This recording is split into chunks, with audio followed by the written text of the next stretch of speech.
Hello, and I hope all is progressing well. My name is Kevin Dufresne. Welcome to I Don't Know, We Can Talk About It, where we discuss myriads of topics civilly, responsibly, and reasonably. Our first topic concerns chaplains in education. Is a chaplain necessary? I think when private institutions come into factoring if a chaplain is necessary, an answer may be easier to apply than if considering public institutions.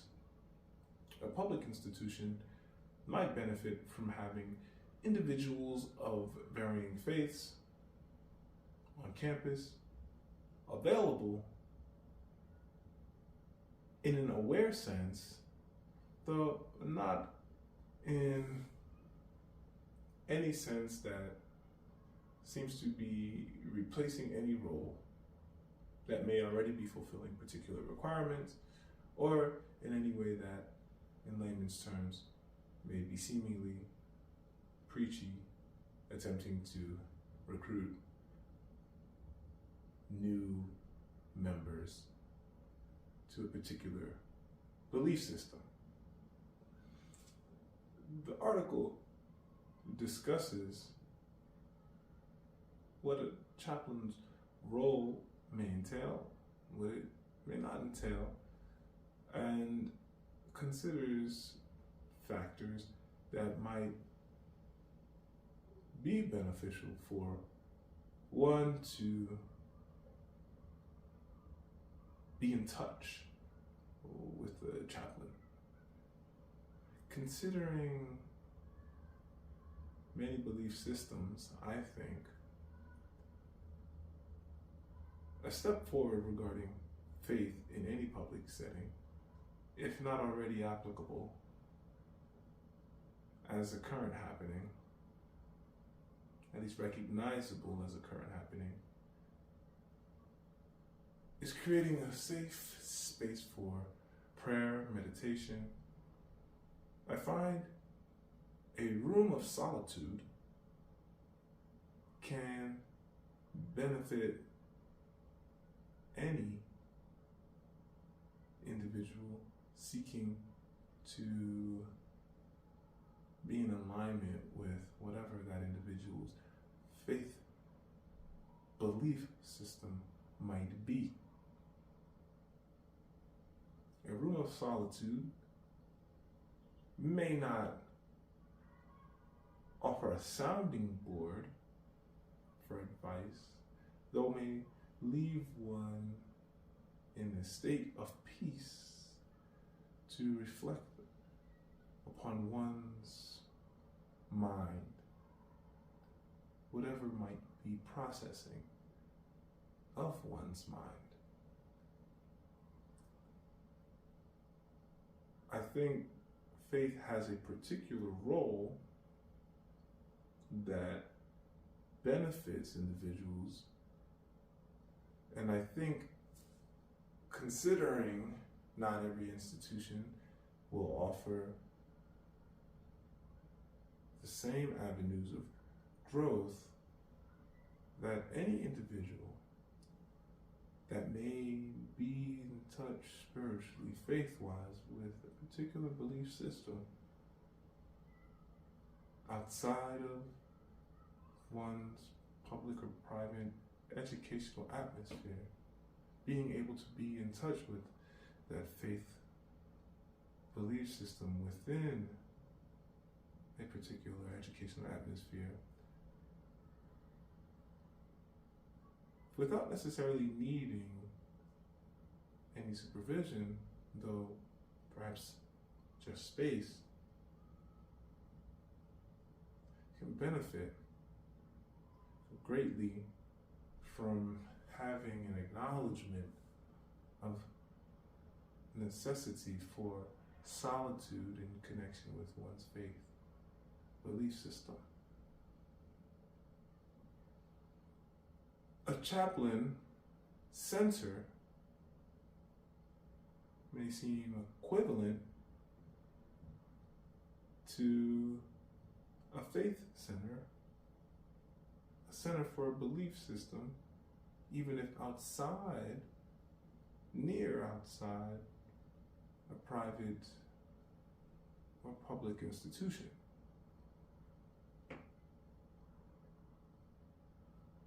Which brings me to think that environment may be able to offer differently in such a position than if directly within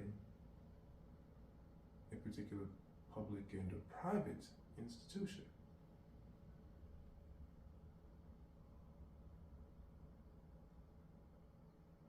I think aligning an individual safely with a particular belief, faith system, respectfully, can prove extremely valuable for one. And whether a chaplain is necessary, depending on how an educational atmosphere is physically,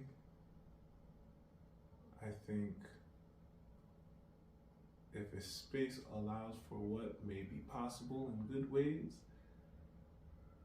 respectfully, then a chaplain may find great benefit, not only for the chaplain himself, though for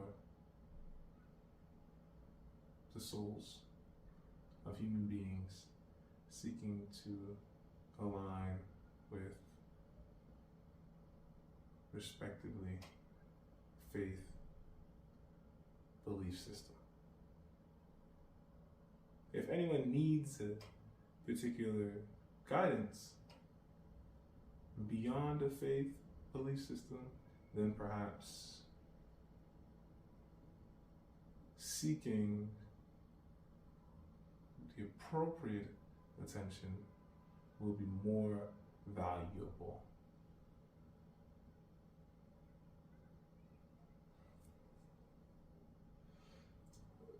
The next topic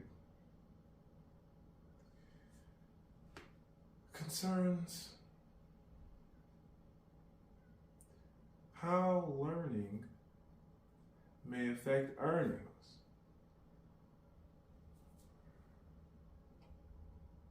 Realistically, evidence is already present that earning looks different for people with the more credentials, education-wise, that any may have. I think considering pandemic learning, as well as considering growth during and beyond the pandemic, there may be a balancing to respect of how individuals may learn, how individuals may grow in a way that may fortify skillfully, financially, essentially,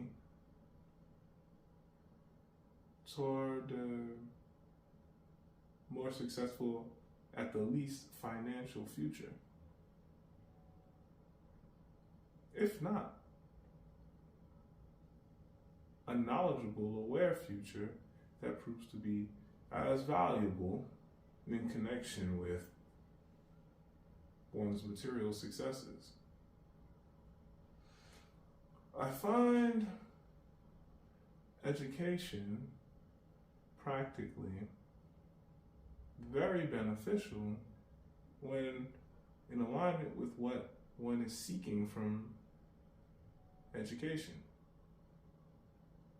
Beyond an academic grade, especially considering the variances between high school, secondary school, and college, then postgraduate school, the variances are so necessary to consider because one may align oneself differently at each level, though greatly in connection with one's long-term progress. How one decides to proceed will be on the basis of how one is proactive with the knowledge one has, how one is aware of one's fields of interest, how one navigates learning. Many reasons can become available for how one may succeed with, through, beyond education.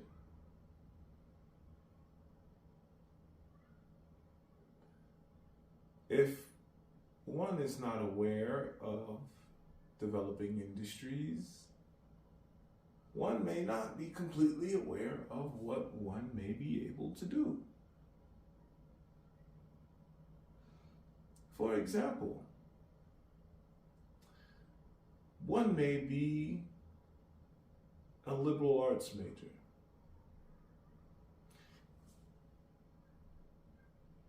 A history major. I'm choosing history because I understand English can be very broad and beneficially broad, which is why I'm actually veering toward a different direction with history. Considering how one might be useful for a company with one's degree in history can prove valuable if one connects appropriately with the right entity or right entities at a company. Of course, when considering a position at any company, sound advice is to look at what a company may be hiring for, which may give one an idea of what a company can afford.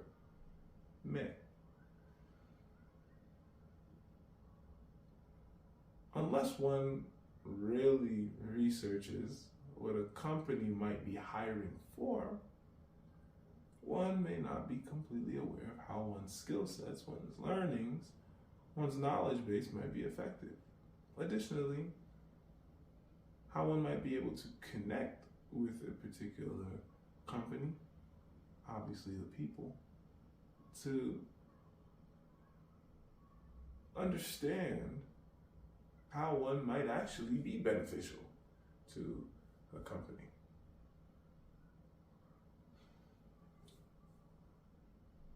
Surprises may be in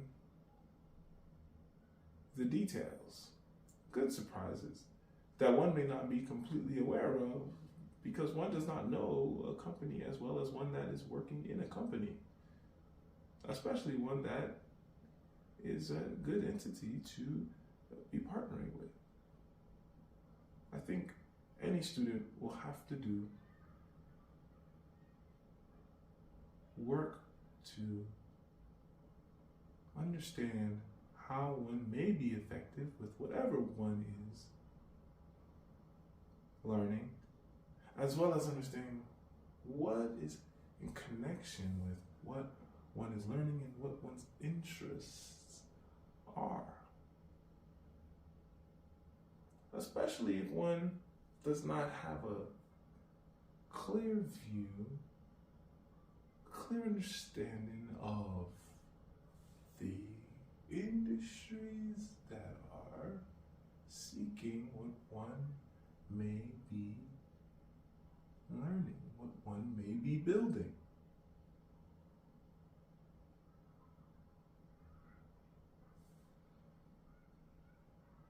All right, it's time for origami. So, one cool part about origami is you can recycle origami. That's right. You don't have to throw your origami paper away. Does it make folding more difficult? I can't speak for you on the case, though. For me, I just pay attention to the directions. For this one, we have to fold it in half to start. Of course, if you want to follow along, there's a link here in the YouTube description that will help us get along well. So the first thing is we fold it in half. Then after folding it in half from a square, we're going to reopen it. Okay. We're going to go into one angle. We're going to bring one corner in here. So now we have this corner here, and we're going to bring the other corner to match it in. And we're going to do a fold out here in a little bit. So there you have it. We fold it in. Next, we're going to just take the inside portion. We're going to flip it right down here. We're going to flip the next portion right down here. Like a shirt collar. Goes right in really nicely. Next, we're going to take this sheet, we're going to fold it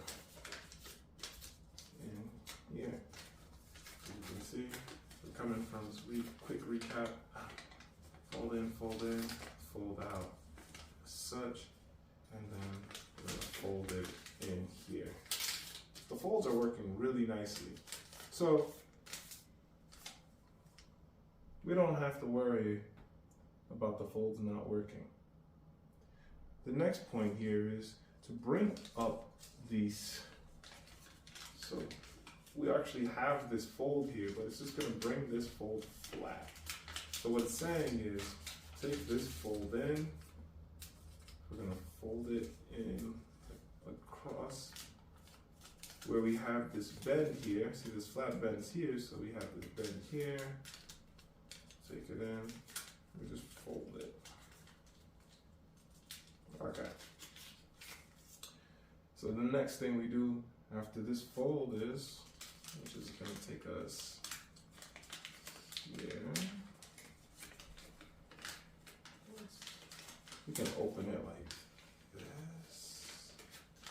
It's a tricky fold.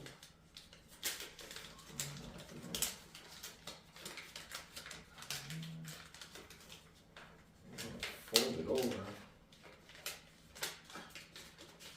Then fold it over. Here we go. One way to do it is to open it. So you can just open it if you think that makes it easier. It made it easier for me to do it right this way. So open it. Just let this fold happen in. So basically open it all up and then you fold in here, and then you gotta fold in. You fold in here, and you fold in here. But what makes it easier is if I just fold this up here, then I fold it back here, and bring this over. Okay. So next, now that we're here, I feel like we have a more honest fold here. We're gonna fold the other part in, and we already kind of have a fold, but we're gonna work between this fold here. So we make it toward the edge. See, so we have the arrow pointing here. We're gonna bring it in toward the edge, and after this, we're gonna do another fold. We're gonna make this an inside fold. So we come in. And this is just gonna slowly transform. So we're reverse folding it. And here we go. Voila, as you can see, it's a nice reverse fold in there. And it's good there. Next, we're gonna just roll down. It's asking us to rotate it this way. And we're gonna just take this part here. We're gonna fold it in. So we take this part in. And here we go. And fold it down on one side to start. folding it down.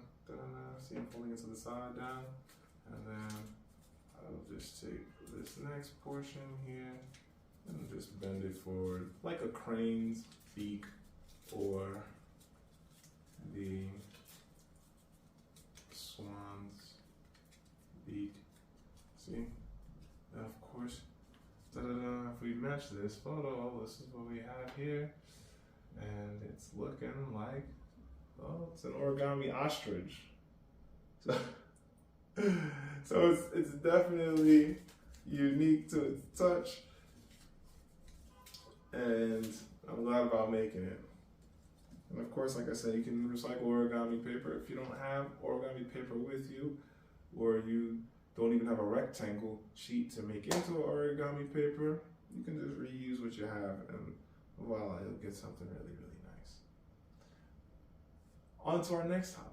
Of course, I enjoy encouraging reading physical books because there's so many health benefits in relation to spatial development.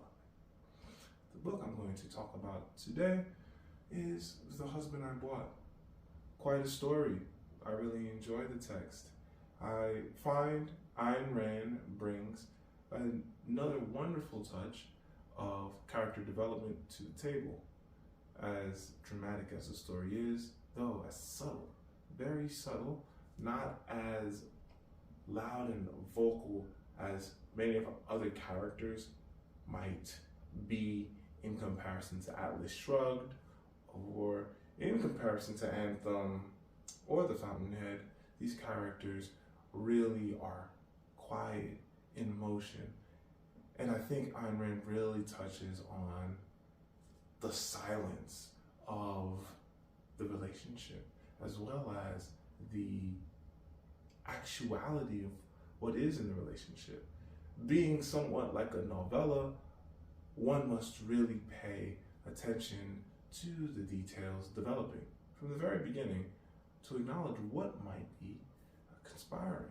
Transpiring here in this story is a relationship. Though one must look at what the relationships are really in connection to find out, well, wow, how can a relationship be so, and how can anyone in the relationship not know? Or how can anyone in the relationship be so and know?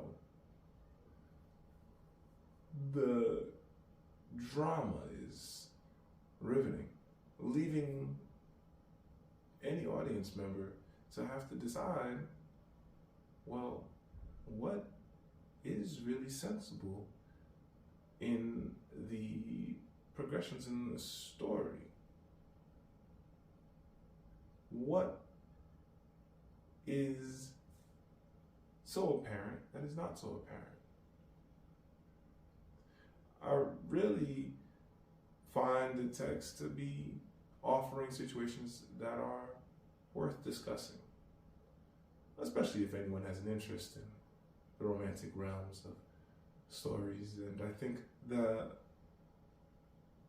author posits every situation extremely well to indicate, well,